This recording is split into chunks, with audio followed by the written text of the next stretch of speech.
Fix bayonets, comrades. This is Chief Guard of the Republic Veterans Radio Shoutout Show with your co-hosts Mike Tuman and Paul Burvid every Saturday noon until 2 here on WRMN 1410 AM out of Elgin with a massive 2,000 watts coming off an antenna by the expressway. All right, so if you're on the expressway, you're getting real good. You can also stream in if you're not that close to the expressway and you want to get the good signal. Use your cell phone. Go to WRMN1410.com, hit listen live, and bam, you got it right there over your internet.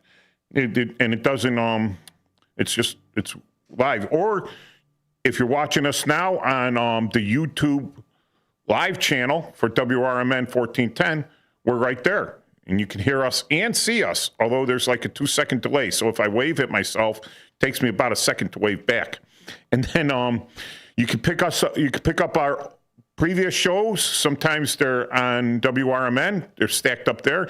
But without the commercials, they're on cgr.silink.net. I'll give you the link to the Chief Guard of the Republic YouTube channel. So I got a YouTube channel there, Chief Guard of the Republic. You hit the live, well, that's live streaming, right? Or that'll go to yours. Oh, is it? Let me see. Yeah, that goes to your. It goes to WRMN. Yeah, WRMN. But I have one of my own. So Showtime's link. Go to links. Go to links. Click here. Is that it? That's it? Yeah, there we are. So Matt just pulled it up on the screen there so everyone can see it. All right, Paul. First of all, a shout out to all the Vietnam veterans. Tomorrow is the 24th anniversary, 23rd anniversary. 23rd anniversary of the last day we're in Vietnam, March 29th. Oh, it's the 53rd. 53rd, yeah. Oh, yeah. That was close. The 53rd. Wow, man, I'm old. So it was 1973. I was only 9 years old going on 10. So yeah. I remember going to church on a Saturday night and they were mentioning that. Yeah, so there's going to be a big event downtown tomorrow morning at the Vietnam Veterans Memorial. Most of my buddies from the Dunkin' Donuts veterans will be down there. So shout out to Dunkin' Donuts veterans. Meet every Tuesday. We start at 9, 7939 West Dempster. We start at 9, but people get there around 8, usually over by 10:30. You know, it's a good time going there to meet other veterans and to hear a lot of information coming out for veterans. All right, so, okay, I got that. Blue Box Cafe, I was out there today. You know, I missed it last week. I was a little under the weather. But I went there today. Great sandwich, great coffee, great people. All right, Paul, I wanted to talk today about the vilification of law enforcement and how people that haven't actually read Mary Shelley's Frankenstein don't really understand, because all they see is the Hollywood versions of Frankenstein. And it doesn't get into the depth of the way Frankenstein, Dr. Frankenstein, had created the monster. All right. And he had all good intentions. He didn't create something to destroy the world, right? He created something to help mankind. But it turned out in his ego, he was creating something, you know, that he'd have control over. He was the creator. And then the monster turns on him. It turns on him. It absolutely turns. And in the end, it destroys him. And it's left there unfettered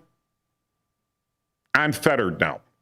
It's totally unfettered. The only one that was working against it was Dr. Frankenstein, and he dies on the ice packs north of Archangel. All right, and it was the monster that told the story to the ship that was stuck in the ice pack. All right, so what it is our politicians and our press are creating a monster. Well, they create one monster. They vilify the police. They say the police are the monsters. We have to rope them in. We have to bring them in. We have to depower them. We have to de-escalate them. We have to, bring them down and everything. But to do that, the press hyper reports any incident involving a police officer where they could twist it There's no presumption of innocence for the police. Zero presumption. The press has zero presumption. The first thing they do is convict you. The press will convict you, absolutely out there. And then, because they've already convicted you, they report you as convicted, as if you're convicted. And all the people see this because they're being inundated with it. Inundated.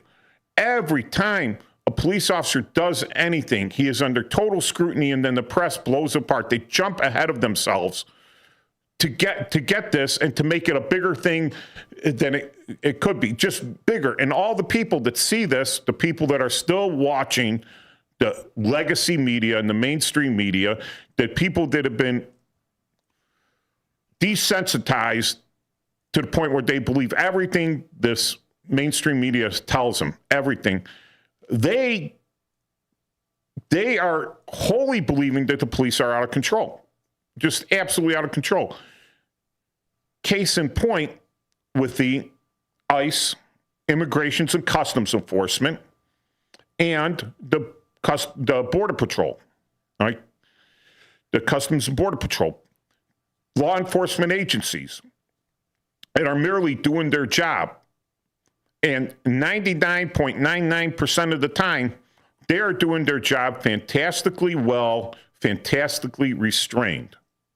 Against an unbelievable, their job has been made harder for no reason whatsoever, but they're still doing their job with restraint and professionalism. Now, when a camera angle can lie to the public, right, the press wholeheartedly knows they are twisting it. They are spinning it up. The case in point there is under Biden, they had the Border Patrol riding horses because it's the most efficient way out there on the borders of Arizona and Texas. And riding horses and trying to catch one of these illegal aliens jump the border. You know, you don't know whether they're carrying what they're carrying. You know, they could be a biological vector, they could be carrying a vest, whatever. But the Border Patrol's trying to stop them, to document them. And it looks like as if this Border Patrol guy might be whipping the guy, but he's not. He's merely holding his reins, right? He's holding his reins. But the press publishes that to make it look like the Border Patrol is whipping people as they come across the border. They have vilified those people. They have made them targets, the Border Patrol agents targets, by intentionally spinning the narrative, by taking things out of context. They know what they're doing. They hate the police, they hate law enforcement, and they want you to hate them too. So what happens now? What happens? What happens if we just say, okay, we do what the Democrats in the Senate want to do? We say, okay, no more customs, no more ICE, no more Customs and Border Patrol. What do you think is going to happen, Paul?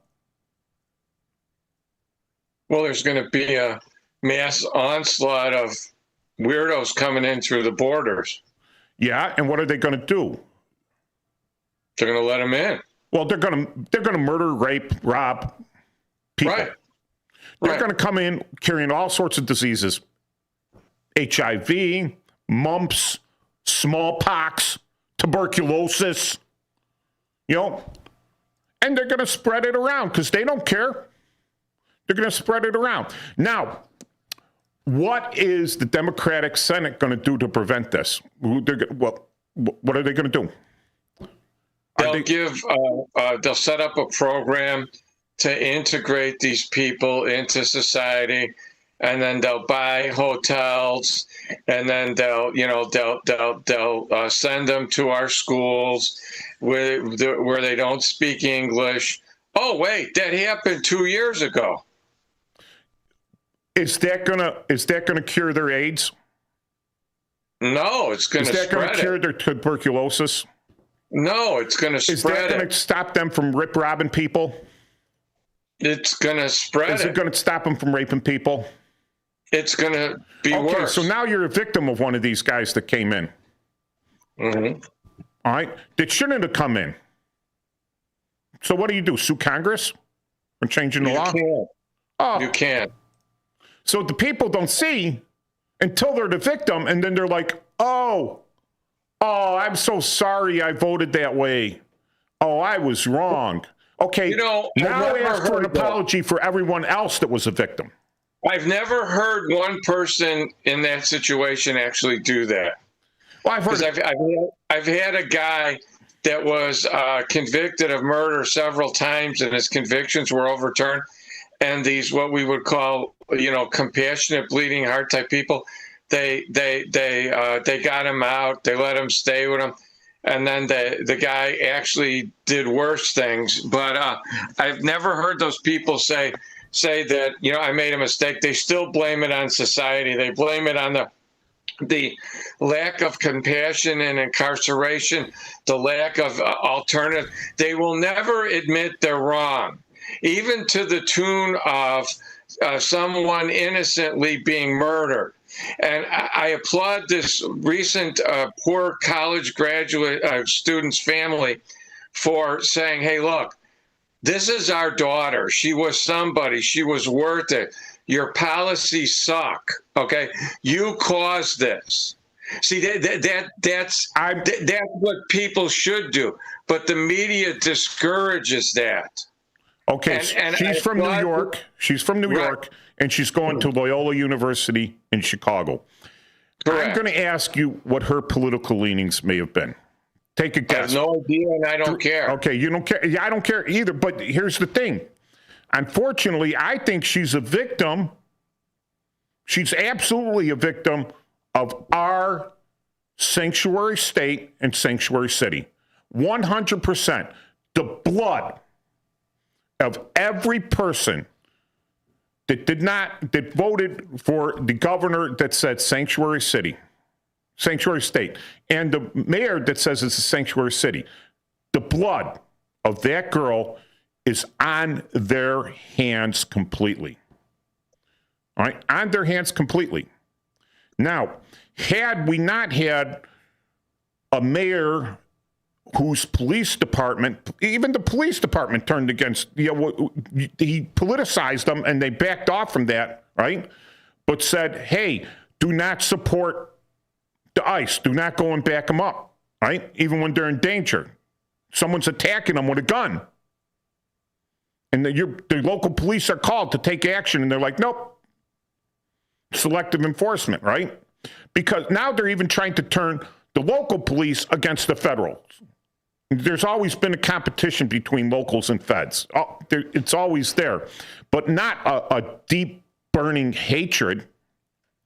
So if you want to destroy something, split them up into smaller groups, right? And turn them against each other. What I'm saying is, at some point in time, the press is never going to come out and say, what did the guy in New York, all right? The guy in New York.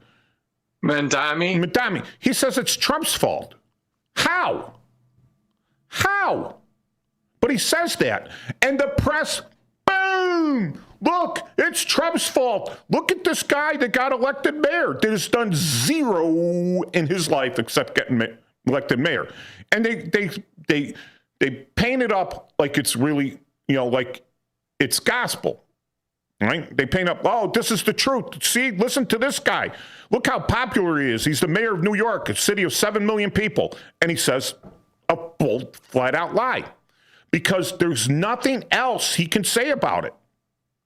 Because the truth of the matter is that girl would be alive, right?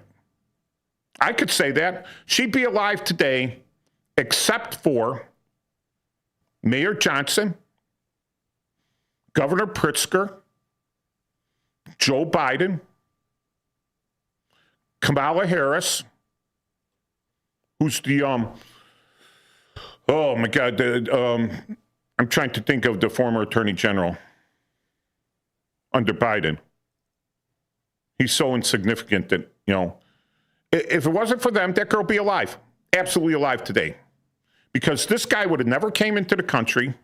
Had he come into the country and already committed the crimes, Chicago arrested him. He'd be in custody.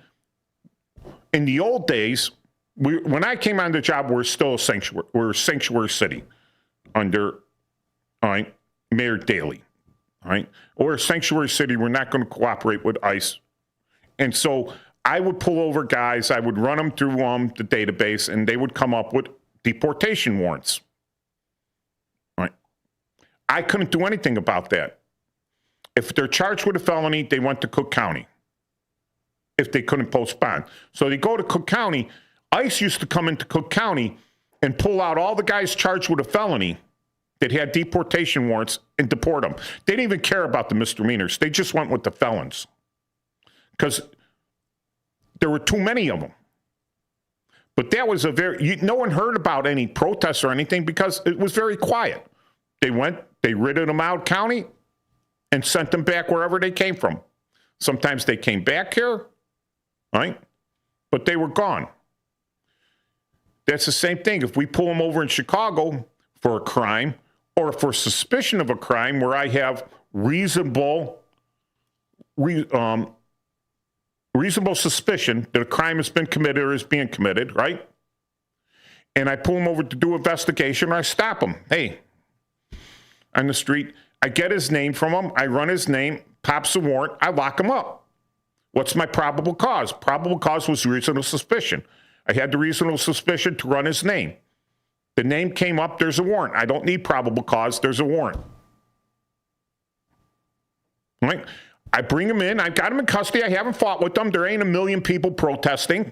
There ain't people blowing whistles in my ear, screaming at me. I bring him into Chicago. He goes down to central detention. Here comes ICE in with a nice fan one day. Pulls them all in at like 3 a.m, deports them. No muss, no fuss, no one's hurt, no one's shot. No one's shot on the street, no one's hit by a car, nothing. Simple, right? Why don't we do that? Am I making no sense here? No, you're speaking the truth. It is the most sensible thing in the world. Here is the reason. You want to hear the reason?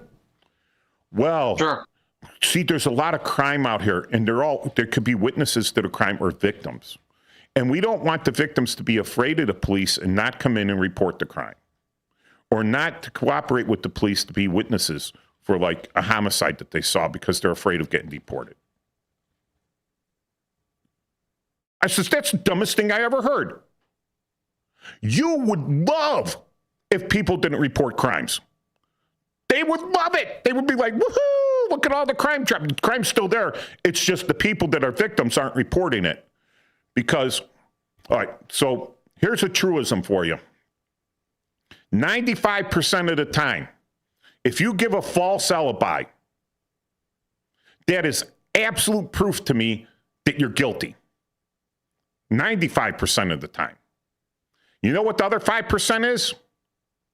You're guilty of something else that you don't want me to know about. So you give a false alibi, not because you're guilty of the crime I got you for now, but because if you told me where you were, I'd be like, hey, wasn't that the house where 4 people were killed? Well, you really have no living alibi, but there's a lot of your DNA there and everything to be an alibi for you, right? So you didn't commit that auto theft. I couldn't have committed auto theft. I was busy killing someone. That's where you get the 5%. And here you got this, right? So we're villains because they'll be afraid of us. The nice, innocent people will be afraid of us. Well, why are they afraid of us? What did I do to them? I'm not going out to get a pinch for, okay, local police, right? We had a thing, guys that when they made an arrest, they wanted court time, overtime, right? Because you get paid time and a half. It's more money. You know, you really don't make a lot of money as a police officer, but if you play the system right by doing your job to the letter and everything, you can make some money, right? Not a great amount, but maybe enough to invest in everything, right? So I'm not going to, I'm not going to go out of my way to make an arrest where I don't have to go to court. There's no money in it for me. I mean, I make an arrest, I do my job, okay, where's the payback for it? It's called busting for bucks, right? An immigration deportation thing, I'm not going to get called in. I'm not going to get any court time. I'm not going out looking for illegal aliens as a local police officer. Not my job. Not my job to look for them. But if in the process of me doing my job, I find them, shouldn't I have to turn them over to the feds? Isn't that just the only right thing to do? Because if I don't, and someone gets hurt on account of it, and they find out I stopped them, and I get sued in federal court, ask me what the city's going to do. Will the city cover me? No. No, they'll throw me to the wolves. Well, that isn't exactly our policy. No, it's exactly your policy. He wasn't allowed to take police action on that. He wasn't allowed to take police action, so he let the guy go, and the guy immediately stabbed the little old lady to death, or whatever. Picked up a rock and crushed her head in. That's absolutely their policy, but they're not going to back you up. This is the thing, all right? Again, they turn you into a monster. Well, it's because of the stupid police officer. It's not our policies. It's the dumb police officer. Should have found a way around our policies to be able to arrest this guy and turn him in, even though he had no probable cause, except for the deportation warrant, which he can't enforce because he's not a federal officer. He doesn't have federal powers, and the city won't let him enforce it. All right? Because the city's not cooperating. That's middling you, right? Middling a police officer. How many people in their regular jobs are put into that sort of jeopardy? Guy at the cookie factory. All right? I'm going to let that broken cookie get into the bag. Is he going to get fired and sued in federal court because a broken cookie got into the Oreo bag? No. The scrutiny on the police is so unbelievable, right? That even doing your job, basically, you become a target for people ganging up on you, screaming at you, causing a scene, filming you from every conceivable angle, making you feel at risk. And if the press if the press said, well, that's just BS because that's just people messing with the police, and they didn't publicize this, no one would hear about it. And we'll be back for the second quarter of the Chief Guard of the Republic show. And maybe the third quarter of the Chief Guard of the Republic show. Don't call in until I give you the word because I won't be able to answer. But you can text in the magic text line or hit us up in the chat on the YouTube Live. And I see Cleveland Dennis is there. He goes, just who are the media you speak of? And I says, BM, the big media. BM also stands for something else that we know of. So this is a local radio channel, and we have a variety of radio hosts, and I respect them all, right? And everyone has an opinion. This is almost like, what do they call it? Open, public. It's almost like public access to me. All right, I got the radio show here. I have my opinions, which you could tell lean a little conservative, right, in some ways. But I try to be open for everyone's opinion. What I don't like is people that are spouting other people's opinions to me. People that are not critically thinking of stuff, all right? They're not critically thinking. And they're just saying things that they hear on, I could tell CNN, I could tell NBC, MSNBC, even WGN, even Fox News sometimes. These are all big things, and they have editors that have a certain focus, and they want you to focus on that. So it's never fair and balanced, right? It's never fair and balanced. I can't really say I'm fair and balanced, right? But I don't want people. I'm not going to tell you who's right and who's wrong on these situations. I don't have all the evidence. I could just tell you that make up your mind, not based on what some talking head that went through some college and got his journalist degree, right? But he really has his job because he looks good, he has some connections, and he could read well, and he has a Midwest accent.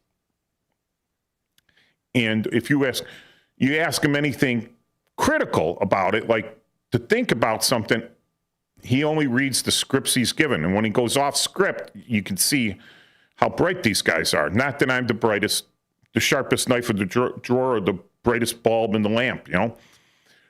All right, so, Paul, give me an example where the media totally vilified the police.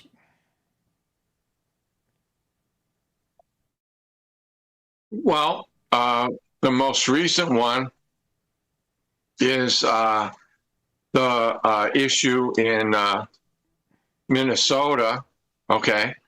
And then there have been circumstances where there have been problems where they tell a story. I was watching.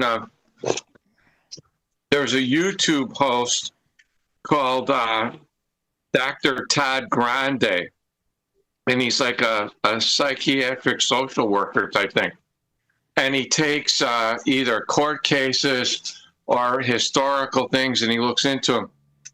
There was a recent case in the last couple of days where a woman who was a former police officer herself was brought up on charges for trying to kill another police officer, and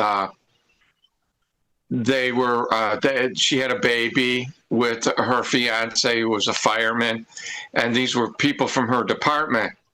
And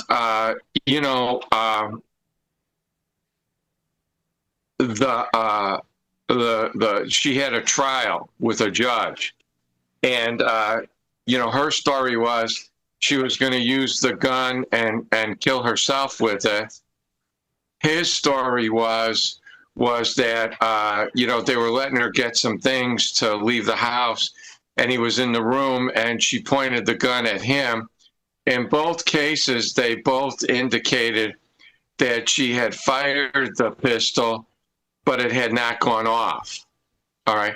And he shot her. And she had several months of recovery. And they did the trial by a bench trial. And I believe she was found not guilty. And, there's could only be three possibilities. Okay.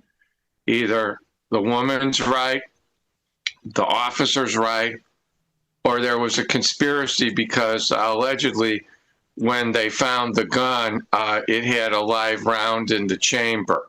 All right. So, you have circumstances that, a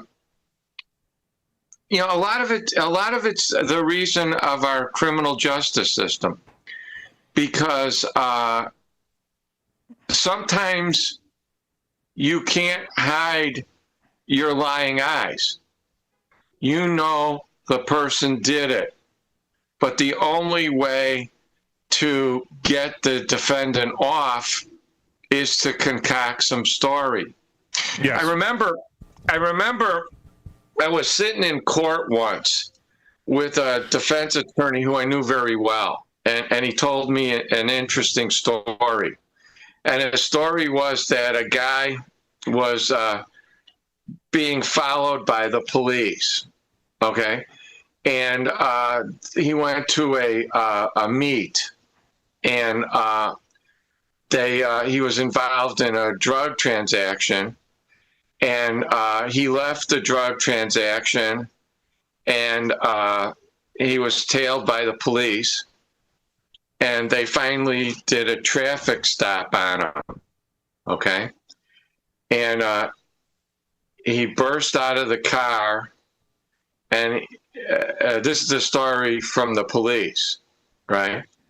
And he ran up to the police and he goes, "Don't look in my trunk, you know, I've got X contraband in there." That's an admission. Well, then they did, and then they found it. Okay, so they arrested him. So they went to the preliminary hearing, and you know what happened? They threw it out because the judge says, what probable cause did you have to stop him? No, they threw it out because the judge says, I don't believe anybody would ever go to the police and say that. You want to know what because that judge never worked on the street. Right. But you want to know what the defense attorney told me? That's exactly what happened. Yeah. So in order to get people to give them a defense, sometimes you have to concoct a story. Well, the press concocts these stories for them. Well, they're doing it they've become what in essence is the defense now. All right, so now you as the government, you have 4 people against you now. You have the defense, the judge, the press, and now the manipulated society. Yes. All right. So I think this all not all of it's been going on for years. If you go back to Rodney King, right? The press took the whole beating, and I'll tell you what, the Rodney King beating doesn't even come up to a 7. On a scale of 1 to 10, comes up to 7. All right? What they did is they took it out of context. They just showed the police officers wailing on this guy, right? They didn't show him 9,000 miles an hour through residential neighborhoods. If a little kid came out, someone's dog, anything, he would have killed them, right? It doesn't show him picking up a police officer and literally throwing her across a car, right? Didn't show any of this. But when they charged the officers because the press manipulated the public, manipulated the politicians who decided, oh, let's just let them have their day in court. You know, if they're innocent, right? And of course, the jury gets to see the entire video. And of course, they're acquitted. But what happens now? What happens now, Paul? Well, because the press sees that the people see they're acquitted. They were promised by the press that these guys were guilty. They're wondering how could they acquit them, and they start rioting. It's because it was a black man who was the, quote, victim, right? Because the press created this monster. The politicians allowed it to happen, and the monster turned on stuff because they thought it was a sure thing. They don't realize that, hey, maybe sometimes there's a judge there that says, holy cow, what if I get this overturned? You know, what happens? You know, so he says, no, you got to show him the whole thing in context. You know? Now, like you said, the judges will be like, nope, not going to allow that in. Wait a second. I thought the defense, well, these are police officers. They're not actually citizens. You know, they don't have the right. Right? They don't have that right to present a defense. What? Oh, no. Do you see? There's 2-step standards. The judge isn't going to say that, but that's the way they'll roll. All right. All right. So it starts out with that. So now, you know, okay, maybe getting caught on video clubbing a guy like that after they tased him multiple times, and policy at the time was if you tase him and he's still not going down, shoot him. They didn't shoot him. They clubbed him. Right? So they followed policy. They followed policy exactly. Except for shooting him, right? And they get charged, they get acquitted, right? Then they get charged again. right? Now it's a federal civil rights thing. Oh, no, let's bring in the feds and charge them. Double jeopardy. No, it's different charges for the same crime. Well, we charged him with murder and we couldn't get him convicted, so now we're charging him with aggravated battery. It's not the same crime, right, Paul? Same instances, but the feds are going to charge you. They arise out of the same situation, but they have different elements, some more, some less. Yeah, but, you're still double jeoparding these guys, but you're calling it federal civil rights. Federal civil rights violation. Okay.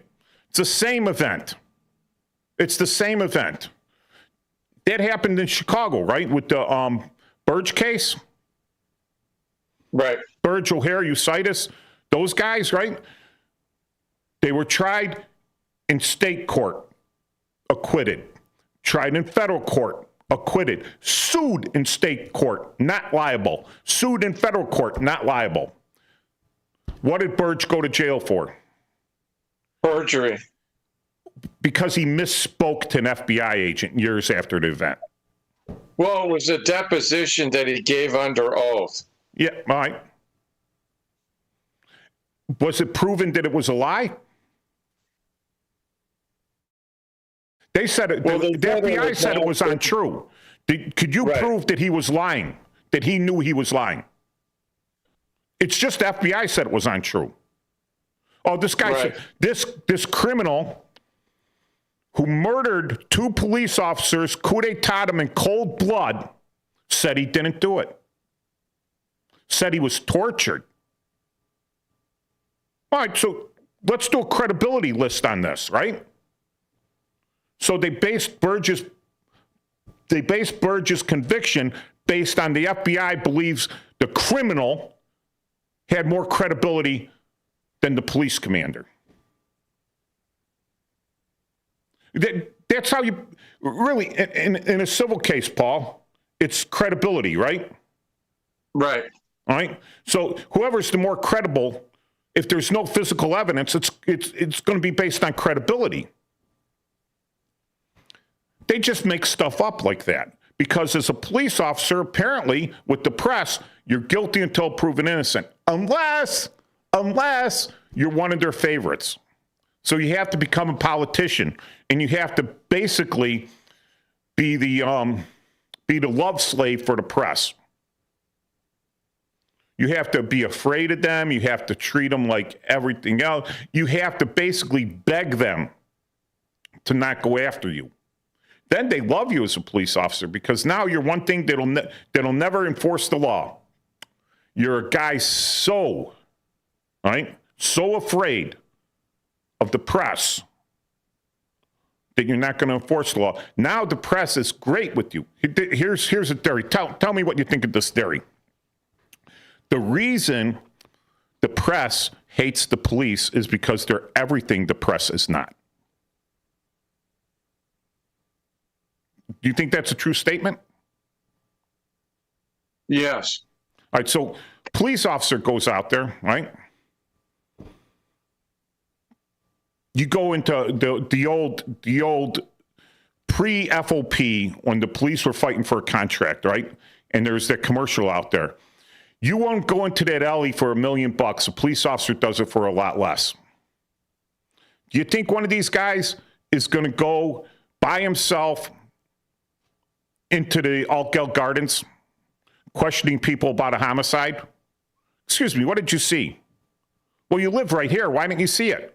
Do an investigative report, right? Say, you live right here. You were outside. I got videotape of you. Don't you know that guy?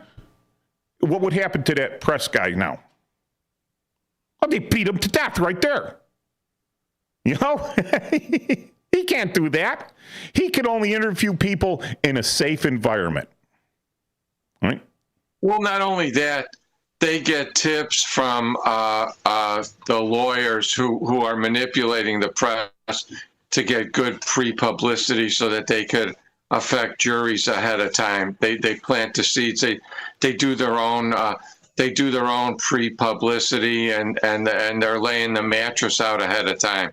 So the press is getting information from them. They act like they do independent source, but they're getting the lead from that guy, and they're getting spoon-fed information from the guy who wants them to get a certain story, not the true story. I had that problem in Afghanistan where a so-called counterintelligence guy, which he wasn't, he was an analyst working for the buzzer. The buzzer. The buzzer. No. Keys. Give me the keys. Go ahead. Counterintelligence guy, right? Kept giving my colonel information before he gave it to me. So when I was doing a briefing, I didn't have the information, right? I can't brief the information I don't have, right? I'd be getting sharp shot by the colonel saying, well, what about this? How come you don't know about this? And I finally find out, who told you that, right? And I check it out, and the information is there. Now that I check it out, right, with this guy, I says, well, why didn't you come to me first? Because he was ingratiating himself with this colonel, right? Try to look like a big man and everything. But he doesn't come to the guy that gets the work done. Right? So we had a little discussion over that, you know.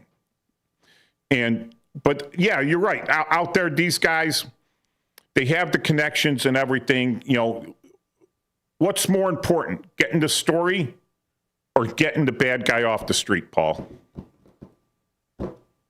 I'd say getting the bad guy off the street. I would too.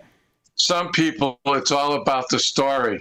It's all about the story, getting their name up there, getting the scoop and everything. And they don't care that if let's say they get it totally wrong, like the kid in Kenosha, right? The press was all over trashing that guy until they let the jury see the entire video. Hey, Mike, I'll be right back. There's something going on outside. All right. All right. So until the jury saw the entire video, right? The press kept trashing this kid. All of a sudden, the jury sees the entire video, the kid's acquitted, and the press shuts up. I bet you no one knows how much money the press settled for on this kid. Hundreds of millions of dollars. Because they knew for a fact that if this went to jury trial, if he sued them and it went to jury trial, they would be out of business because of the manipulation they did. And it could almost go to a criminal. You know, your influence, it's jury tampering almost. You know, if you know that there is, what do we call it? There's evidence that'll prove, if I'm a detective and I find evidence that'll prove that this guy is, if not innocent, not guilty, right? That someone else had done it, that proves his alibi, that he couldn't have done it, the actual crime. If I find evidence to that effect and I hide the evidence, right? Destroy the evidence, get rid of it, right? Lie about it, I am guilty of a crime. I am guilty. I'm really guilty because this is really bad. I am putting a guilty man in prison because I found evidence and destroyed it. And now the only evidence that's getting out there is evidence pointing at this guy, and that's all the jury gets to see because they're not seeing the evidence because it's not there anymore. It used to be there, but it's not there anymore. They can't find it. They can't admit it into court. All right? If the press was held to that standard, they would have to be fair in reporting. If you say, hey, listen, why didn't you show the first half of this video? Why did you only show the ending half? Or why did you show the first half and not the ending half? Right? Why didn't you show that? You had the whole thing. We didn't have enough time in the time slot. Really? Really? That's not a legitimate answer. That's everyone there. I mean, this is where you should be angry. You know, this is the only way this is going to solve, right? Is if every time the press has proved that they got it wrong, that they they leaned the wrong way, right? That they spun it the wrong way, and it's been proven, and the good citizens and the jury find out that everyone in the world should turn off that. And once proven, if you take it to a suit, then the FCC should take them off. Should take them to court, or take their license away. Big rich guys that own this stuff, they have their thing, and the people are trying to suck up to them to get their name in because they want to move up from being the cub reporter on the street to being the guy on the sitting on the 5 o'clock news, even though they look like Quasimodo, and they dress like a clown, right? They're never going to be sitting there, for the whole nightly news hour behind that desk. But they want to be there, so they do everything they can for the bosses, so the bosses like them to put them in.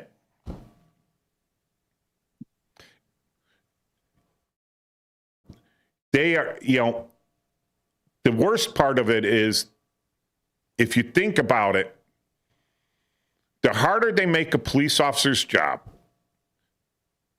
the more dangerous they make a police officer's job, the more dangerous they make this world for you and everyone else, to include themselves, but they're too stupid to realize after a while it's going to turn on them, or they just think they're smart enough that they can keep away from it. Dr. Frankenstein, dead on the ice pack. I'd like to see some of these guys, victims of their own petard. Is that the right word? Yep. Yeah. Suddenly, the table turns, and they're the focus. They're the focus. They're guilty till proven innocent. It was so funny, right? This was another thing I saw where it's the FAFO, right? FAFO, right? A lot of these people go to jail because they FA'd. And they finally found out that, at a certain point, the police are almost obligated to put them in jail. And then they're like, well, I didn't think I was going to go to jail. So, like you said, the defense attorney creates a story. Well, my client, who actually lives in Winnetka, was at the No Kings March or whatever, right, on the southwest side of Chicago, or was in Broadview, protesting. Let's say he's in Broadview protesting ICE, right? He wasn't protesting ICE. He had just gotten lost. He got lost, right? And he innocently walked by, and when he was in the ICE agent's face, screaming and spitting on him. He was just asking for directions, and he thought the ICE agent was deaf. Right, Paul? Believable, right? Right. Believable. Right. Well, I believe that. It's good enough for me. Innocent. Reasonable doubt. Well, everyone knows there's no reason that guy should be. I used to get the younger guys working with me in patrol, right? And I worked in the Magic 11th District. They still called it Fillmore, even though it was on Harrison. The west side. And I'd say, oh, guys right out of the academy. I says, I'm going to show you how to spot a junkie. Like I had some secret knowledge of this, that I'm drug enforcement or whatever. And I'd be like, nah, local, junkie. They go, how'd you know? I says, he's white. There's no other reason for him to be here. Except to buy drugs. He's not lost. He knows exactly where he's going. See, but make up a story. Could I say that in court? That was kind of like a joke. Would I say that in court? Well, officer, why did you stop my client? Because he was white. Well, that's kind of racist. I'm like, no, honestly, I was impressed that he made it that far. I wanted to ask him what his secret was. Well, I knew his secret. He was a junkie. He was protected. He's got $10 to pay the drug dealers. No one's going to mess with him. They're going to let him buy his drugs. They're going to let him get out. Because if they mess with them, That's $10 that this guy consistently brings to the drug dealer. So if you're killing the drug dealer's customers or stealing their dope or stealing their money, which should come to the drug dealer, right? Well, he's going to send his boys out to teach you a lesson. Can you articulate? If I articulated that, I'm articulating stuff like that here now on my radio station, right? But if I was in court and I had to articulate something like that, the judge, unless the judge was a police officer, right? Unless the judge was a junkie, you go, yeah, that's right, man. I walk right in there, I walk right out. Everyone leaves me alone. It's there. Does that count as articulating my probable cause based on color of skin? That's reverse racism. No, I'm a white guy. Look at me. I'm pasty. Right? It's called criminal profiling. Certain criminals have certain behavioral patterns. That's why I'm following behavioral patterns. Now, what would the press say? What would they, if the press had that, if this is a big, let's say I stop a guy, he's white, I don't know who he is, but he ends up to be the president's third cousin, right? Can I interject something here? All right, and this goes to a tragedy that happened in my life to a friend of ours. So anyway, well, you're familiar with what Polish Highlanders are, aren't you? Oh yeah, the Górale. Yeah. What would you call their clothing? Well, it's ethnic dress, all right? If you're wearing the ethnic, right, right now it's kind of like for fancy events, right? So it's kind of peasant outfit. You got a pair of pants, and you got a shirt, and you got the hat, and you're carrying an axe, right? Which is really a walking stick / axe, right? You know, you could look like a shepherd. I can't really describe it, but it's a puffy shirt. No, but what do you call what they're wearing? Odieżda? What? No. You use it. What do you call that stuff? Isn't it a costume? A costume, or a uniform. It's the local costume thinks that you're play acting, right? Cosplay and everything. But it's in essence a costume because we're not in the hills, right? Well, that's their daily wear in the hills. If I don't live in the hills and I put that on, I'm wearing a costume. Exactly. So I could give you a set of facts where a case went to trial and an individual referred in a deposition to basically ethnic tribal wear. Okay. We used to call that the ghetto uniform. Exactly.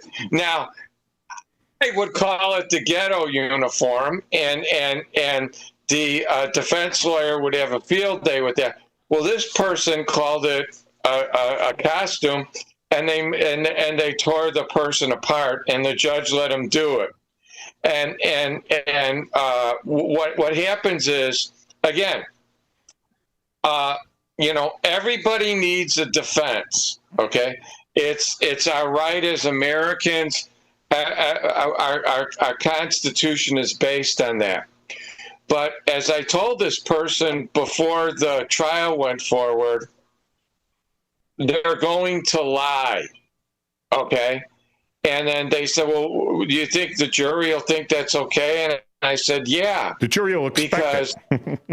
Well, no, but both stories can't be true, okay? So either they abused you or not. And when you use things like that, like I would say, they would say, how did they come to work?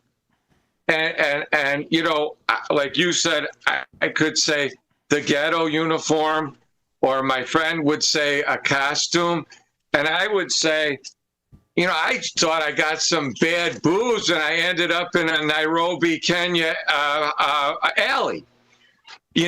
So whatever. They're all accurate, but they can't win unless they try to make it bad. Meanwhile, make the people bad. When you're guilty, meanwhile, what you do is you destroy the arrest, you destroy the police officer, you impugn him, you impugn the prosecutor, you impugn the state, you impugn everyone but the judge. Well, the judge is in on it. He's in the bag for the cause. Yeah. And you know what's really funny? They all look like they were in a costume themselves, the lawyers. They were all wearing athletic cut suits and caramel shoes. Yeah. They look like doper grease balls. You know what I'm saying? But that's just the way it goes. And you got to expect that. And that's what we're dealing with as the police. We see this, right? It's not just. This is what keeps you. I think it's hard to do. All right, most people become the police. I'd say most people become the police because it's a job that pays a decent wage, somewhat decent wage, not what you're worth. It pays nowhere near what you're worth, not even close, right? But it has some benefits, and it's kind of recession proof. They're not going to lay off a lot. They might not hire a lot of police, but they're not going to lay you off, right? They tried that. It's not going to happen, right? And the thing is, now you go on to, you've been on the police department for a year, and the only thing you're thinking of now is how do I stay on the job? You're not thinking anymore about how do I do my job the best of my ability, right? You're thinking, how do I stay on this job? So I'm not enforcing the laws. I'm avoiding it at all costs. I'm making every excuse. I'm driving. Okay. Domestic in the housing projects.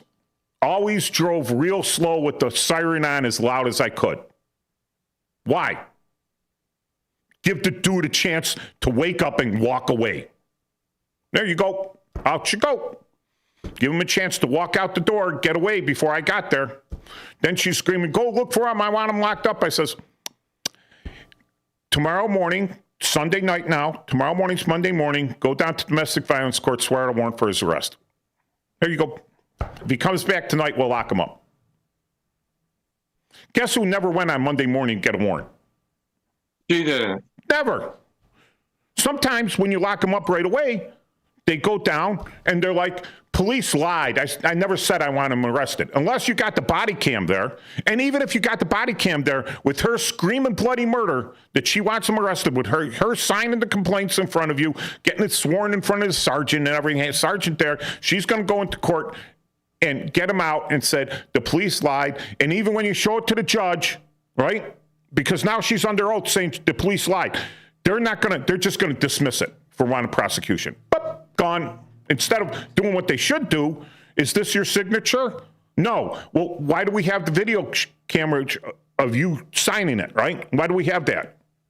And the sergeant here is swearing that you were there and you swore to this. Oh, well, and then, you go, wait a second, all right? You did all this, you signed the complaints and everything. They arrested him, right? You're on video, and now you just under oath said that you didn't do that. So you lied then, you lied now, 2 counts of perjury, 10 years in prison. Ah! And guess what? Guess what happens when you do that, Paul? For 10 years, she never calls the police again. And when her girlfriends and everyone else sees that happens now, they don't do it either. Right? And when they have the guy locked up, he stays in jail, or he's not going to beat him again or whatever, because they're not going to go out and say, I lied, I didn't lie or the police lied. Their only defense is the police lied. That has happened multiple times. So when you do your job 100% and then you're getting accused by the same people you're supposed to be protecting because they changed their mind and they call you a liar because they can't call themselves a liar, that makes the job even worse. And then, it's like you're in court there and all the judge keeps hearing is that the police lied, but he never sees the evidence to the contrary.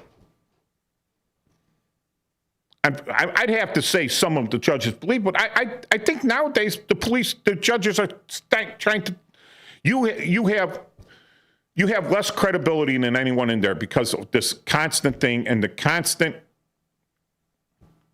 all these people are FAN and no one is FOing, right? Until they do.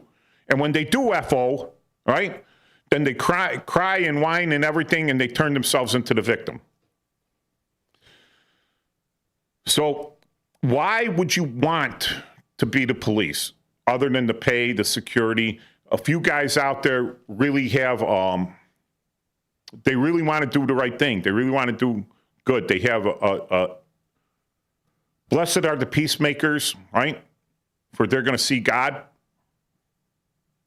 Blessed are the righteous, for they'll have their fill, right? Here. Okay, this Saturday, I'm not really a preacher, Blessed are you when they curse and vile and throw all sorts of insults at you. Rejoice, for your reward is great in heaven. And that's all I could say about law enforcement now. That is what you got to hold on to. You got to hold on to that one statement right there. You got to hold on to that.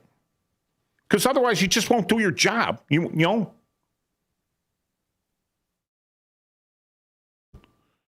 But unfortunately, the people that could be easily psyoped and easily manipulated, by the press, evil, right?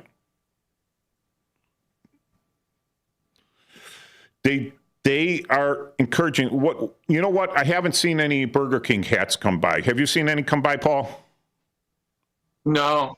Because, oh my God, no King's Day, right?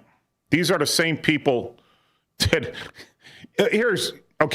so I stopped watching Law & Order because every third show was about a corrupt police officer. Because they got 7 million people in New York and all they could find is corrupt police officers among 30,000, which leads me to believe that the government of New York is completely corrupt for allowing to hire so many corrupt police officers and not having overwatch on them and not having proper training. And not doing, good evaluations or anything, right? So it's not their fault. All right. So in typical Law and Order fashion, when they can't convict the guilty guy, right, they go after some other agency to get a conviction. So, the jury believed that the hitman, right, the hitman wouldn't have done it unless he had been paid.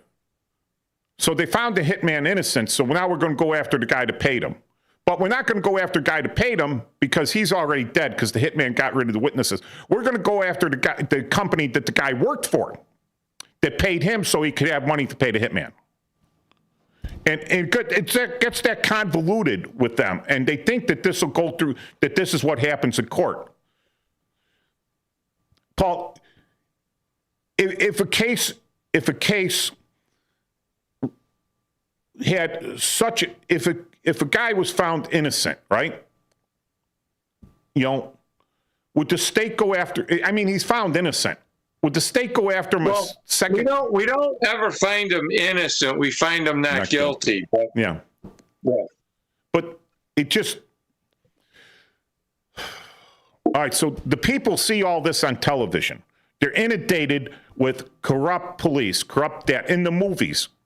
Corrupt this. Oh, I was watching a show, all right? Here, I'll put a slam on it right now. I don't even know the name of it. I just thought, okay, this is new on Apple TV, right? And it's about, an alternate timeline where the Russians landed on the moon first, right? And it got these two astronauts that were supposed to land on the moon, but they wouldn't let them land on the moon because of some glitch, right?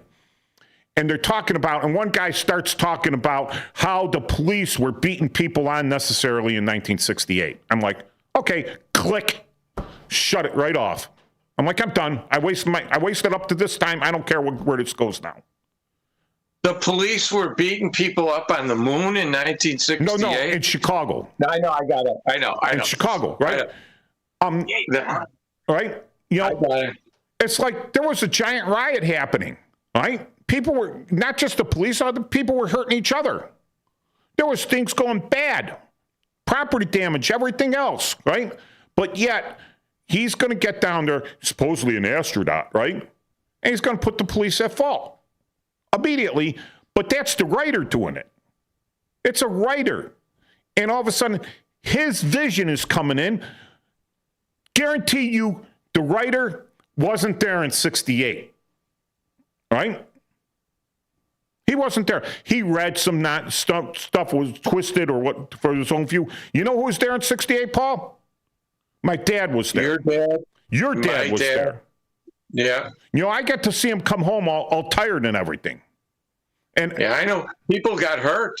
People got hurt. Police officers got hurt. You know? Yeah. My buddy Rich, he's one of the guys on the famous Time magazine cover. You could see him going up with his arm and everything. Yeah, right after that picture, he was knocked down on the ground. I mean, you know. So, you know, a lot of people don't know. You know what we call that? We call that revisionist history. We call that, you know, looking at it through what they would call rose-colored glasses, rarefied, augmented analysis. You're imposing something on it that didn't exist at the time, or trying to rationalize it through something that had nothing to do with the event. So all these police movies that I see, you look at them, right? And you're like, oh, they're all Serpico. Everyone's Serpico now. And the whole police department's evil, except for this one guy who's going to be our hero. And he's an alcoholic. I'm like, oh, okay. Well, I'm not watching this one. Click. You know, I was going to tell you. You were talking about Law and Order. I used to like Criminal Intent. I used to like Gorin. I still do. I think he's really good. But anyway, you know what the best New York police movie that I ever saw was? Escape from New York. No. Striking Distance with Bruce Willis. And you want to know something? He's on the riverboat. I know, that's in Pittsburgh. So it's a Pittsburgh movie, but it's a real New York film, you know? Yeah. The whole family is cops. Some crooked, some good, some covering up. But you know, it's like Blue Bloods on the river, you know. It's pretty good, you know. Yeah, well, thank God my you know, it was me, my dad, my brother, and me, right? And that's where it ended. Well, my sister was Cook County, right? But my dad, my brother, me, my sister, that's where it ended. My brother's son, not going to be the police. My son, not going to be the police. It's like, boop, legacy ended. You don't see that because we don't have the clout to move up in the world or protect us. So, and the 90% of the police out there are just regular guys, right? Trying to make it. They're trying to do the right thing. Here's another trouble, right? So, most of the people never are involved with the police. Never. They don't see they see on TV and everything, right? TV, the movies, you know. Maybe they hear the sirens and take a look and there's a squad car going by or whatever. Maybe you see someone pulled over. But then they get pulled over because they clearly blew a red light because they were on their cell phone texting someone. They clearly blew a red light. They get pulled over. And they said, oh, no, it wasn't me. I didn't do that. I wouldn't do that. I don't want a ticket, you know. And then they hate the police forever because they got a ticket. And I've always paid my taxes. Why should I have to pay this ticket? Which is just, you know, it's more income, but it was dangerous. And that's their involvement with the police. And they're not like me. I'm like, dude, I am the worst. I am an aggressive driver trying not to be, right? I'm going to admit these things, right? I'm an aggressive driver. I try not to be. I'm really holding in it. When I get pulled out over by the police, one of two things is going to happen. They're not going to write me a ticket, or they're going to write me a ticket. Nothing that I do is going to change that, except maybe I'm like a little humble because I know I'm an aggressive driver, right? I'm a little humble, and I'm like, okay. Oh, officer, can I pay this fine by mail? No, okay. Thank you. Have a good day. Sorry about that. Won't happen again. Probably will happen again. You know? What's his job is to protect people, traffic and everything, right? He's doing his job out there. It's a dangerous job. I did it. I understand it. They could tell I'm the police, right? If they're going to write me, they're going to write me. So what? Other people never have the only, or they get a parking ticket. Oh, that's the best because they don't even realize that it's not the police. It's a meter maid. You know, it's a meter maid wrote them that ticket. They're like, the police are writing me the parking tickets. Nope, meter maid did it. She's not the police. But that's their, you know, now they're all anti-police because they think that they were unjustifiably oppressed. They interviewed one guy from Evanston about ICE being in the airport. So I'm sure these press guys had to search high and low for this guy. You know, I don't know how many interviews they did, and this guy says, I was really frosted because I had to show my passport twice. This is how he's been oppressed his whole life, Paul. He's on a flight, right? He's got money to fly somewhere. He's in the most protected place in the world right now, an airport, right? Everyone search, metal detectors, everything else. Don't bring this. Don't have more than this much water, you know. Don't wear your shoes. Take off your belt, you know. Right? All this, the most protected thing in the world. And this guy's frosted because I had to show my passport twice. How oppressive these ICE agents. And that's the guy that they put on the news. Not the thousands and thousands of people who are saying, oh my God, thank God they're here. Look, things are going so much smoother. Oh, look, they're so friendly. You know, I didn't think they don't look dangerous. They're not mean. They're not shooting us. They said they were going to shoot us. They're not shooting us. But the press goes and finds that one goof. Total goof. I hope he's listening, or I hope someone's listening that knows this goof and tells him he's a complete goof. I'm flying back from Afghanistan. 2002. I've got everything I own in a Foot Locker that the Army gave me. That's the only thing I got for luggage, right? The weight limit at the airport is 70 pounds on this. It weighs 72 pounds. The only reason they're flying is because I'm over in Afghanistan. Remember they stopped all the flights? Remember that, Paul? Yeah. All right? Yeah. So I'm in Afghanistan. I went through Afghanistan. I'm coming back. I got military equipment in there. That's my only luggage, except for carry-on. That's it. They wouldn't let me bring it on. They said, you got to lower the weight. So I took out my gas mask. I took out my helmet, my protective mask, right? And I took out my helmet. I put my helmet on.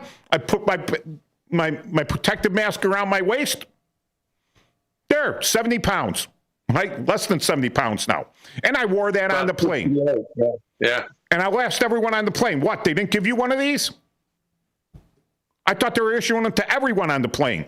I'm in civilian clothes wearing this stuff. So he's frosted. He's frosted. He had to show his passport twice.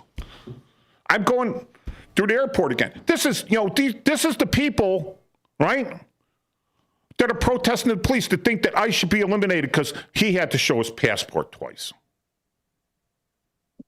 Then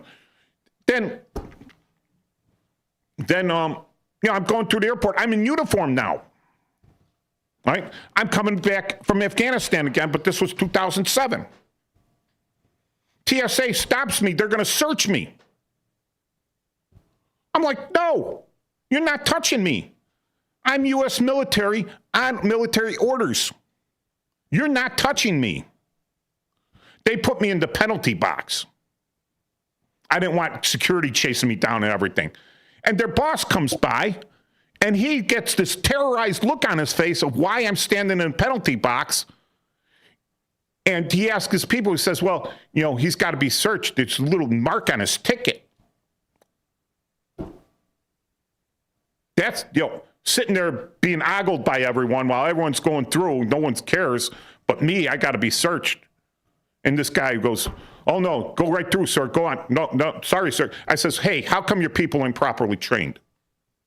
He says, well, I says, that doesn't supersede anything. They should know that. But that was my frosted. And I went on. No one in press interviewed me. I'm really frosted. They nearly violated federal law.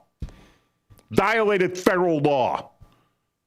This guy's frosted, right? These are the people that think that we're being over-policed because this guy watches MSNBC. He watches CNN. He's one of the 3 people still watching CNN and MSNBC.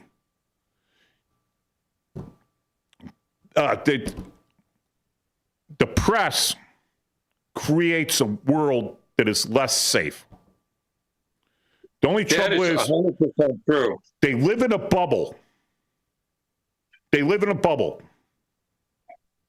When they go out to a scene, right, Paul? Who's there? Yeah. Who's at the scene, Paul? The dead person usually, or the victim. Well, the police. Who gets there before the press gets there? Who do people call first? They call either the police or the fire department. That's right. So they come on the scene, and there's like 100 big, strong firemen and 1 police officer taking the report or something. Perfectly safe for them. Mm-hmm. What if the police only responded to the reporters? Well, are you on the scene now? Okay, we'll come out then. Prove you're on the scene. I'm not going out there. You guys aren't here. They live in a bubble. You are nothing more than an automaton thing for their safety, that they're going to belittle and everything else. They don't make the world more safe for you. You make the world more safe for them, no matter what they do to you, because they're better than you, which they're not. They're a bunch of narcissistic, how can you be narcissistic and self-loathing at the same time? When we get back, I'm going to ask Matt over the break. All right? Okay. I see you back. Comrades, we're back for the last quarter of the Chief Guard of the Republic Veterans Radio Shoutout Show with your co-hosts Mike Tuman and Paul Burvid. And again, one more time, tomorrow, downtown, Vietnam Veterans Memorial. All the guys will be down there. All right, it's an important day. 53 years, right, Paul? Yep. Oh, my God. It's like it was yesterday. I remember that. Yeah. And the Vietnam era went on until 75. So that's Vietnam right. ended in 73. Right. But they kept the National Defense Medal up until 75. So that era, so everyone before. And here's the thing. If you're a veteran out there, and this is a push, no one even asked me to do it, right?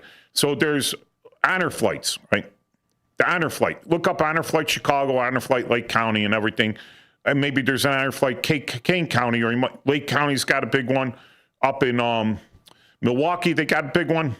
I'm doing a lot of hand gestures, realizing that it's you can't see my hand gestures on the radio, but you can see them on the YouTube channel. All right, so honor flight. They're taking guys Vietnam era. So, these aren't, all the honor flight guys aren't all in wheelchairs. They're not all really old. So up until 75, you can apply to be on honor flight. Now, it does take a while because they only have so many of these flights. And they try to fill them up, so they got to fly the veteran. And they have nurses there to keep an eye on people. They got the people in charge, like a tour, the tour guides and everything. And then they have assistants for the veterans, just an assistant, And sometimes that could be a relative, or sometimes it's a volunteer that's in D.C. Sometimes it's a volunteer coming from Chicago. They go out there to Chicago. They leave real early in the morning. They go out to D.C. and they see. They go to the mall, right, where you can see the Vietnam Veterans Memorial, the Korean War Memorial. See old Lincoln standing up there and everything. The World War II Memorial, which is being repaired and everything. They see that, and they go to the Marine Memorial, right? And then they end up at the warehouse for the Smithsonian with all the aircraft and everything. That is really cool, all right? I didn't realize that B-29 was that small. When you look at it, it's really like, you think it's giant, but you get up there on it, and it's really pretty not that big compared to what you would think it would be. All right. So if you're a Vietnam era veteran, just a Vietnam era veteran, you don't have to be a combat veteran. You don't have to be a full active duty veteran. You could have been in the reserve or National Guard. Just being a veteran entitles you to apply for the honor flight. So I would suggest you look into it and apply, because it takes about 2 years to work through the system. Not that I'm an expert. Double check with Honor Flight Chicago. Google it. Come right up. Boom. There you go. I think there's a link on our webpage, post104.org. Post104.org. That's the American Legion that I belong to. That's their webpage. All right, so Paul. If somebody wants to do something with like an estate or something like that, they can also give money to honor flights so that they can continue the program on for later veterans. Yeah, they'll be. And that's a good. You bring that up. One of the coolest things I've ever done is about 53 4 years ago, maybe longer. About 50, 47 years ago, maybe. I don't know. I went to Wright-Patterson Air Force Base, and I got to stand in the wheel well of a B-50. You know what a B-50 is? It's right between a B-49 and B-51. It's a B-29 with jet engines on it. All right. So you had the Stratofortress, the B-47, right? They wanted to improve the performance after World War II, so they added jet engines to the B-29 before the B-52 came out and the B-47. And so and they adopted it in 1950. And you'd be, the nose is a little bit different.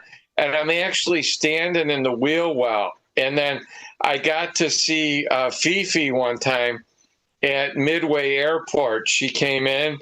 She was part of what was called the Confederate Air Force. Then they changed it to Commemorative Air Force. And I got to stand on a ladder and look inside and see the Norden bomb site in it. When it was at Midway Airport, it was kind of cool. So you'd be surprised, like when you stand, you take up a large part of the wheel well of the front of the plane. I mean, it's kind of amazing. Yeah. So over the break, I've decided, Matt kind of concurred. He shook his head and was like, yeah, it sounds good. That it's not totally counterintuitive. A self-loathing narcissist, all right? So you think you're a narcissist, you think everything's good, that you're the best of everything. But you have to be really ultra narcissistic, right? But self-loathing part comes in to think that you're just absolutely best. The self-loathing part comes in is like, if I'm a real pretty boy, right? I'm pretty. I'm like, oh, I'm the best. Look how good. I'm a model. I'm like real good. People should love me because I look good, right? And someone disrespects me, all I could do is smile and say I still look good because I'm not going to get in a fight with them because then I won't be pretty anymore. Or there's a chance I won't be pretty anymore, right? So I keep that up. But now I'm ashamed of myself because I won't stand up for myself. Or you'll be too pretty in jail. Yeah. Yeah. If you win. Yeah. But all right. So you have people there that think they're smarter, better, and everything else, but they won't do what you're going to do as a police officer. They won't go into the burning building and pull someone out of it without fire equipment, a hose on them, and everything else. Right? They won't pull over a car with 4 or 5 people that they don't know. They don't know what's in that car. They won't pull it over because it matches the description of a car that was put out in a broadcast. In the broadcast, or what was the when the kids get Bolo? The kids Bolo? When they get to take the kids. I'm trying to think Amber Alert. Amber Alert, right? The Amber Alert. It pull out an Amber Alert. The car matches some description. Maybe it's not the same plate, but all right. But it's the same type of car. How hard is it to switch a plate?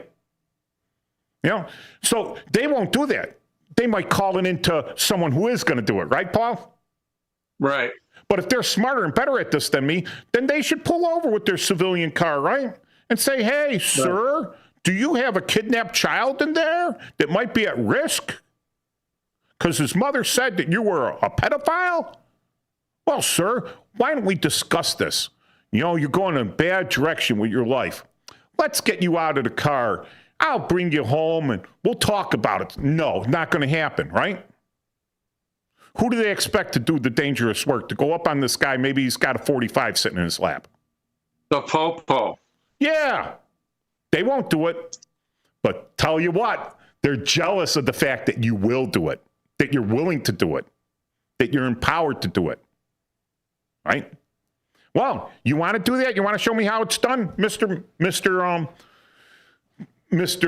Reporter, Mr. Talking Head on the 6 o'clock news? Don't just do a ride along. Apply to be a Chicago police officer.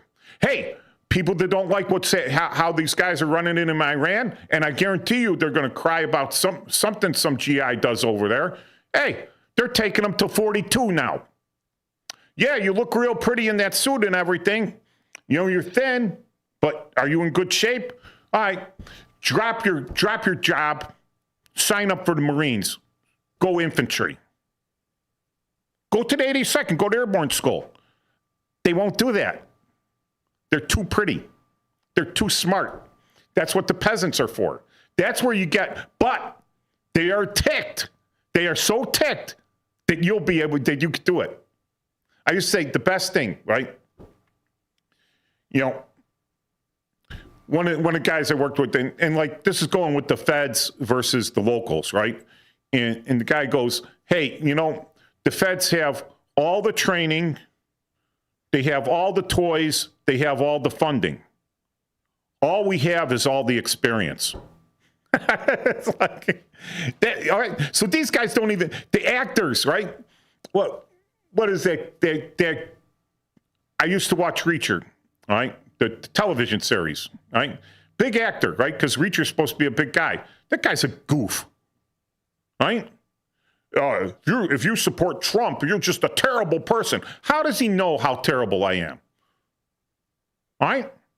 I know people that supported Biden. And guess what? I would not call them a terrible person. That's their belief. All right? Maybe they truly believe it. Maybe they are critically thinking and they think that this is the best for the country and everything. Maybe that's critical thinking. Are they a bad person? I'm not going to call that them for the political beliefs. This guy does it, right? Okay, you're a big Jim Musclehead. What service were you in? Oh, he wasn't. Well, okay. There's some actors out there that were in the service. The guy that played Darth Vader's grandson or whatever, I forget his name. He was in the Marines. He's a funny guy, too. He's like, you know, they don't, you know, were they ever the police, right? How many of these guys were the police? How many of these actors were? There was some. Dennis Farina, right? He's a police officer. You think he would talk bad about his fellow police officers? No. Do you think he would do some movie that intentionally made the police look evil and bad? No. I don't think he did. He's a good guy, right? I remember my partner Gloria had said, we were all going out drinking after work. We'd all go out and get a couple drinks, and Dennis would be doing local stage plays. And who went further? Them were anyway. So they are narcissistic in that they believe, right, that they're smarter than you, they're better looking than you, they're in better health than you, they know how to eat better, they know how to do everything better. Adam Driver was your Marine guy. Adam Driver, that's right. Good guy. Yeah. Right? He's got some creds. But the rest of people talking about the police, what they should do, how they should do it, and everything, and how they're so terrible. Well, you know what? Take the job. Show us how it's done. Hey, I know what. Take the job. Take the police test. The sergeant's test comes up. Take the test. See if you pass it. Then become a sergeant. Then take the lieutenant's test. Become a lieutenant. All right? Then hopefully you get exempt rank and everything and show us how it's all done. But unless you're really politically connected, you're not going to get invited to those invite-only, study groups where the politicians make sure that who's moving up. Your average guy out there working, 100% decent. 99.99% of them are completely decent people. The patrolmen on the street, absolutely completely decent. When they start moving up, that's when they start getting corrupt and messed up. More so. If they weren't already corrupt coming on, right? What do they say? Remember, power corrupts. Absolute power corrupts absolutely. Yes. That's why you never want absolute power. You want to break those powers up. And you want to have checks and balances, which we don't. That's out the window. Gone. No more checks and balances. Everyone's just out there being rogue. So here we've been talking about and getting back to this. The politicians have made ICE and Border Patrol villains, right? Villains. The same politicians that voted for these guys, that voted to make these agencies, that voted to keep these agencies in place, that have the ability to introduce a bill to change the agency any way they want if they think they have the support of Congress to do it, or at least introduce it, right? Put your money where your mouth is. Sponsor a bill so we can see how psychotic you are, right? Sponsor that bill. Put it out there. They won't. They're cowards. The bill comes up, all right? They won't vote on it because now they know for a fact. Delta says, okay, you guys want to fly home? Stand in line with everyone else. But we got no special privileges for you anymore. Stand in line with everyone else. Okay, buy a first class ticket. But they won't, right? See, this is something coming down on them. They're afraid now that they're 20%. They got like 20% psychotic left their base. 20% of the people are like insane left, and they have told them, and they have militarized them against Customs and Border Patrol and ICE, right? They've militarized these people against them. They're psychotic. They have indoctrinated them constantly, like the Japanese indoctrinated their people. The Americans are barbarians. If you get captured, they're going to torture you and they'll kill you. So don't get captured because they're just going to do that. Same thing, what happened? the total opposite, right? We treat them well. So they got this, and now if you're in the Senate and you're on edge, you might be primaried out or something. You're on edge with this, right? Or you're looking to your next election. You don't want to put your money where your mouth is and just vote no. So you have the boogeyman of the filibuster boogeyman, filiboogie. We'll just call it the filiboogie from now on. The filiboogie, all right? The filiboogie out there that you're using to say that's why we're not going to vote on it. No, throw it up there. Make them put their name no on that. So next time, and there will be a next time, which is greatly unfortunate, there will be a next time, some innocent girl with her whole life ahead of her, obviously educated, going to a nice university, right? Next time one of those gets killed again, then the people could come back right on you and said, you voted no. You voted no. It's on you. Blood's on your hand. But now they're going to say, well, I didn't vote because it never came up for a vote. So I would have voted yes, or maybe I wouldn't have. I don't know. It didn't come. It's moot because it hasn't come up for a vote. Well, put it on record. Are you going to vote yes or no? Up. It's moot because it's not coming up for a vote, is it? So why do I have to answer that? They're smart enough to back themselves out of that one. And so as long as that exists, as long as you don't force that vote, right? Or here, let them filibuster it. Then you got a guy on record. He filibustered. And then when someone gets hurt, you go, you personally, you are the one person that prevented this, the only one and only person. You are responsible. I would save up my money and buy a Super Bowl commercial pointing right at this guy. Number one responsible for this. Cowards, because they made the monster. They're not a monster, but they made him into a monster. I hope I'm making this clear. They said that these people are monsters. The people have seen them in the airports now. Because obviously President Trump has someone that understands psyops, right? And says people in the airport are going to see these people and they're just normal people. The normal people aren't going out to the ICE facilities, aren't going out protesting. The people that are getting paid to do it are doing it. The 20% psychotic, militants are doing that. But the normal people aren't doing it. They come into the airport and they're like, hey, they're just like you and me. They're decent people. They're doing a job. They're friendly. Perchance, when they talk to their kids that are getting paid to do that stuff, perchance they'll sit their kid down and say, hey, you've been lied to, dude. Or their parents, they'll sit their parents down and say, hey, you've been lied to. We're going to disconnect your cable. No more cable television for you. You're listening to too many lies. I think when you want to get down to the basic reason is the cowardness of them doing the opposite of what they told the country has happened, which was a lie. They know it's a lie. They don't want to get caught in the lie. The only way they're going to get caught in the lie is if the vote is forced on them, and they're going to have to vote yes because they know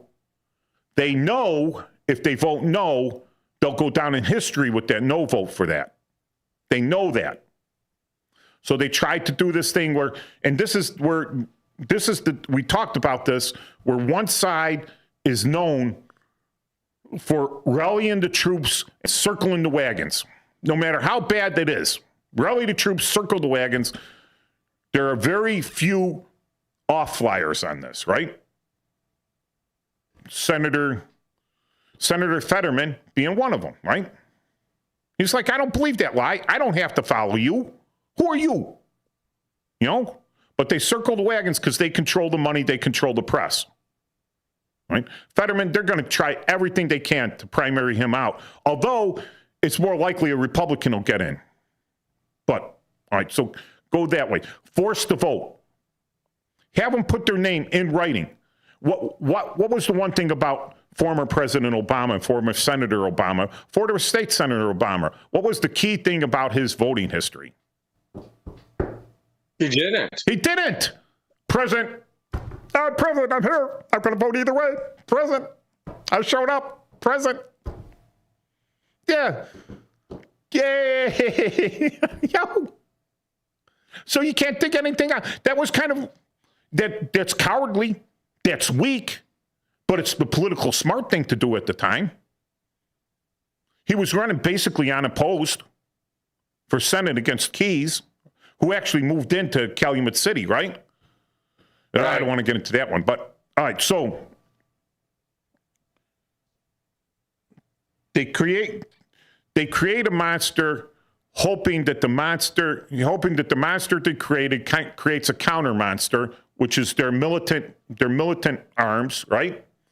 That intimidates the other people so much that they're just going to kill this monster that they want killed off, that they call the monster that isn't a monster. But then they realized that they can't do that. They actually have to vote for it because it's a key thing for the country. And to vote no against that is just telling everyone that you want the United States destroyed. You should say, I want all criminals to go free. I want all crimes to be legal. I don't want anything being illegal anymore. Do what you feel. Do what you feel. Right? Like the purge, Paul. Yeah, purge when you get the urge. Yeah. Well, if they let's say they did that, right? I've got a list in my head. I have the training, the intestinal fortitude, right? They know that they can't let that happen. But they also what do you call it? For perfect understanding, they painted themselves into a corner. And they don't want to walk on the paint. And they don't want to sit there. What they're trying to do now is sit there and wait for the paint to dry.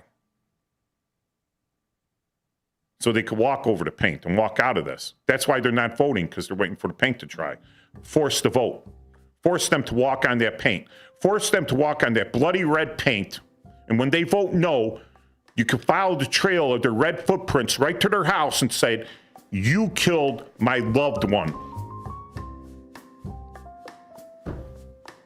All right, so have a great weekend. Hopefully I'll make sense next week. See you next week, Paul. Bye-bye. Bye-bye.